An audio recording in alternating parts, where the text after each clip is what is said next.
Mon nom est Luc Bégin, je suis directeur de l'Institut d'éthique appliquée de l'Université Laval et j'ai le grand plaisir au nom de l'Institut et des membres du comité d'organisation de ce colloque de vous souhaiter la bienvenue, de vous accueillir à ces entretiens multidisciplinaires sur les interventions à portée éthique dans les organisations. Je vous avise tout de suite que la température, bon, vous aurez remarqué que c'est un peu très estival, davantage qu'à l'extérieur, du moins. La climatisation aurait démarré il y a peu, si bien que normalement, en cours de route, quelque part ce matin, on devrait sentir... certains auront peut-être un peu froid, mais on devrait se retrouver avec une température un peu plus agréable, un peu plus supportable. Alors, ce colloque termine un cycle d'activités d'une équipe de recherche réunie autour du thème « Institutionnalisation et intervention en éthique » qui a été soutenu financièrement par le Fonds de recherche du Québec, Société et Culture. Un des objectifs généraux de cette programmation de recherche qui a été échelonnée de 2009 à 2013 était de contribuer au développement et à la mise en place de pratiques d'intervention en éthique organisationnelle qui soient davantage fondées et efficaces. Cela supposait donc une interrogation critique des pratiques d'intervention en éthique déjà existantes, telles qu'elles ont cours dans ce contexte d'institutionnalisation de l'éthique que nous vivons au Québec et qui ne cesse de prendre de l'importance, bien que, par ailleurs, il faut le souligner, il ne soit pas toujours très clair qu'il y a toujours question d'éthique au travers ce phénomène d'institutionnalisation dont les visées s'expriment bien souvent dans les seuls termes de la conformité comportementale. Contribuer à de meilleures pratiques d'intervention implique aussi d'interroger les cadres théoriques, les présupposés épistémologiques qui sont mobilisés par de telles pratiques et qui proviennent de disciplines aussi variées que la philosophie, la sociologie, la science politique et les sciences de la gestion, pour n'en nommer que quelques-unes. C'est dans ce contexte que l'idée de ce colloque a pris naissance il y a maintenant un peu plus d'une année. Il me semblait à ce moment qu'il pouvait s'avérer des plus pertinents de nous donner collectivement l'occasion d'enrichir la réflexion québécoise sur l'intervention en éthique organisationnelle, en l'ouvrant à des pratiques d'intervention et à des cadres théoriques développés ailleurs, ou encore à partir de perspectives qui ne sont pas d'emblée associées à l'éthique. D'où l'intitulé du colloque « Les interventions à portée éthique dans les organisations, entretien multidisciplinaire ». J'insiste ici sur le terme « portée » dans « intervention à portée éthique ». Il est en effet des interventions dans les organisations qui, sans se présenter d'emblée comme des interventions en éthique, sans se revendiquer donc de l'éthique, ont néanmoins, ou semblent du moins avoir, une portée de cette nature quant à leur visée et quant à ce qu'elles contribuent à induire comme transformation au sein des organisations. Je pense notamment à certaines pratiques en ergonomie, en développement organisationnel, ainsi qu'à la sociologie d'intervention. C'est pourquoi nous avons invité la professeure Marie Bellemare du département de relations industrielles de l'Université Laval à nous entretenir sur l'intervention en ergonomie. La professeure Nathalie Lemieux de l'École des sciences de la gestion de l'UQAM à nous parler de l'intervention en gestion du changement. Et le professeur Gilles Herreros, sociologue à l'Université Lyon 2, à mieux nous faire connaître la sociologie d'intervention dont il est un des principaux promoteurs.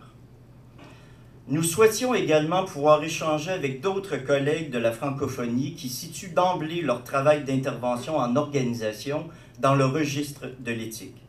D'où nos invitations adressées au professeur Gerd de Munck de l'EDEC Business School de Lille, Samuel Mercier des sciences de la gestion de l'Université de Bourgogne et Jean-Philippe Cobaud du département d'éthique de l'Université catholique de Lille. Je remercie très sincèrement tous ces collègues d'avoir accepté de venir échanger avec nous pendant ces 2 journées. Le colloque a été planifié de telle sorte que nous disposions de suffisamment de temps pour entendre ces collègues et discuter sérieusement avec eux. On a donc évité la formule de la présentation de 20 minutes où si peu de choses peuvent être dites et où si peu de discussions peuvent avoir lieu. Donc, on espère bien être en mesure de discuter amplement et en profondeur des différents apports des uns et des autres. Donc, quels sont les apports de ces disciplines et compréhensions de l'intervention à nos propres pratiques et théorisations de l'intervention éthique? Comment les contextes disciplinaires, organisationnels, voire même culturels, marquent les cadres théoriques et les pratiques d'intervention? À partir de quel moment peut-on considérer qu'une intervention en organisation a une portée éthique? Y a-t-il également un air de famille, voire même une parenté avérée entre nos pratiques respectives et les cadres théoriques que nous mobilisons de part et d'autre? Ce sont quelques-unes des questions qui pourront guider nos échanges pendant ces 2 journées.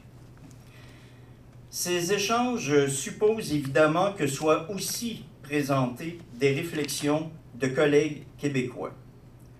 Nous avons pour cela prévu 4 interventions, un peu plus brèves, mais néanmoins qui seront fort riches et intéressantes, de chercheurs québécois qui ont développé des pratiques d'intervention en éthique dans les organisations et qui contribuent à la réflexion théorique québécoise sur ces questions. Il s'agit d'André Lacroix, de la chaire d'éthique appliquée de l'Université de Sherbrooke, de Magali Jutras, de la direction des services aux organisations de l'École nationale d'administration publique, de Lise Langlois du département des relations industrielles de l'Université Laval et de Bruno Leclerc du département de sciences humaines de l'Université du Québec à Rimouski. Nous les entendrons les 4 lors de 2 tables rondes qui ouvriront nos travaux ce matin et demain matin. Donc, un grand merci également à vous 4 d'avoir accepté cette invitation. Je voudrais maintenant adresser mes remerciements au Fonds de recherche du Québec, Société et Culture, ainsi qu'au Conseil de recherche en sciences humaines du Canada, qui ont rendu possible la tenue de cet événement. Je remercie également mes collègues Lise Langlois et Danny Rondeau, qui ont particulièrement contribué à l'organisation de ce colloque. Pour l'une, en parvenant à obtenir, c'est l'honneur de la guerre, un précieux financement du CRSH. Pour l'autre, en supervisant l'organisation matérielle du colloque. Je remercie également les autres membres du comité d'organisation, Mme Diane Girard et Jennifer Santenot, ainsi que Marie-France Paquette, professionnelle de recherche à notre institut. Et finalement, un merci tout spécial à Marie-Claude Côté, avec qui tous les conférenciers et conférencières ont eu à entrer en relation à un moment ou l'autre et qui a accompli un travail remarquable d'organisation. Merci Marie-Claude. Vous remarquerez, en consultant le programme, que nous avons également organisé pour l'occasion un concours d'affiches scientifiques. Je dois avouer et reconnaître que comme professeur de philosophie, je n'y connaissais absolument rien. Ce n'est pas une pratique fréquente, courante, et voire même, je me demande si c'est une pratique tout court dans les milieux de la philosophie, que de penser à la production d'affiches scientifiques. Nous sommes un institut multidisciplinaire, nous travaillons dans la multidisciplinarité et c'est probablement une des richesses de cette multidisciplinarité précisément que d'avoir à s'ouvrir à des pratiques, non seulement des cadres théoriques, à des discours disciplinaires, mais également à des pratiques de valorisation du travail pouvant être accompli par les étudiants gradués qui sont différentes donc d'une discipline à l'autre. Et il nous apparaissait extrêmement intéressant donc de profiter de l'occasion de marquer le coup de ce colloque international et multidisciplinaire en organisant un tel concours.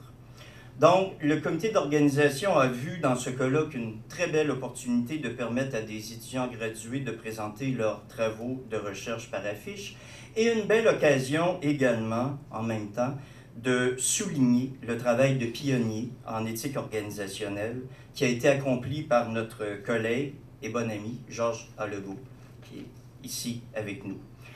C'est pourquoi nous avons créé le prix Georges A. Legault en éthique organisationnelle, qui sera remis par Georges lui-même, donc à l'étudiant ayant produit la meilleure affiche.